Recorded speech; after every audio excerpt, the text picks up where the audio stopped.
When I first heard the news about the John Brzenk vs Yoshinobu Kanai rematch, my immediate reaction was, this is a big mismatch, John has absolutely no chance, and this match probably shouldn't be happening. And some of you may remember that because I said all of that in the video. Now when I think more about it, more carefully, I think I may have miscalculated some things in my initial assessment of the match, which we'll see in a minute, but don't get me wrong, I still haven't changed my prediction. I still think that Yoshinobu Kanai is going to win this match. But before we discuss why John has a chance, let's first discuss their common match. John Brzenk faced Todd Hutchings less than 2 years ago. I think it was in August 2023. And as we all remember, Toddzilla was in cruise control throughout the match. But when he faced Yoshinobu Kanai, it was a completely different match. Todd won that match as well, but probably it was the hardest match of his life.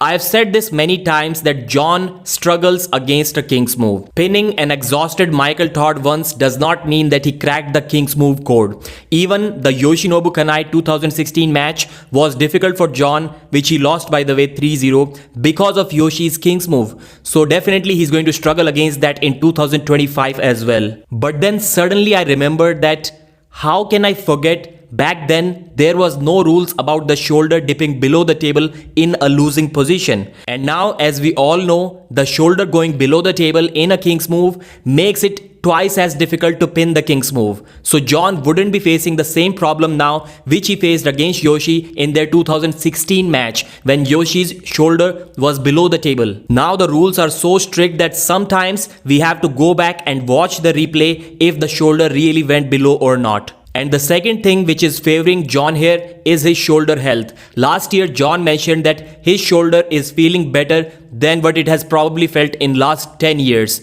Of course, he isn't as strong as he was 10 years ago, but his shoulder is feeling good, which makes more sense that his press will be available in this match and maybe better than 2016. So combining all of these facts, I think John is still pretty much in the match. It is going to be an absolute war. Endurance will still be a problem for John. That's something which I believe he cannot improve at the age of 60.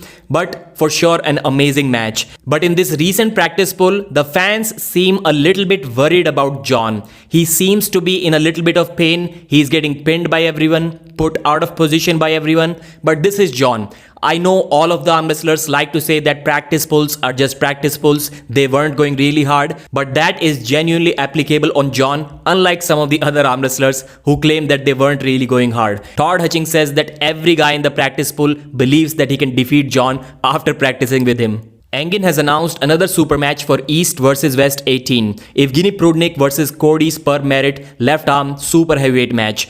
I think it's going to be amazing. Prudnik's hook is amazing, but I think historically he does better against hookers than top rollers. It won't be so easy to hook Cody Merritt. That's what makes this match really interesting. And Prudnik with his A-class promotions, hyping up the match back on YouTube. And finally, in today's video, let's discuss the East vs West results. So they've uploaded the results from all of the events starting from East vs West 1 up to East vs West 16. This is simply amazing. I cannot thank Engin Terzi enough for this stuff. They should probably have done this already, maybe like 10 events earlier, but better late than never. And also this thing didn't come without any controversy. People saw Engin Terzi's match result against Artur Makarov, and this is what the results say. Arthur 3, Engin 2, right arm super match, Engin withdraw after leading 2-1.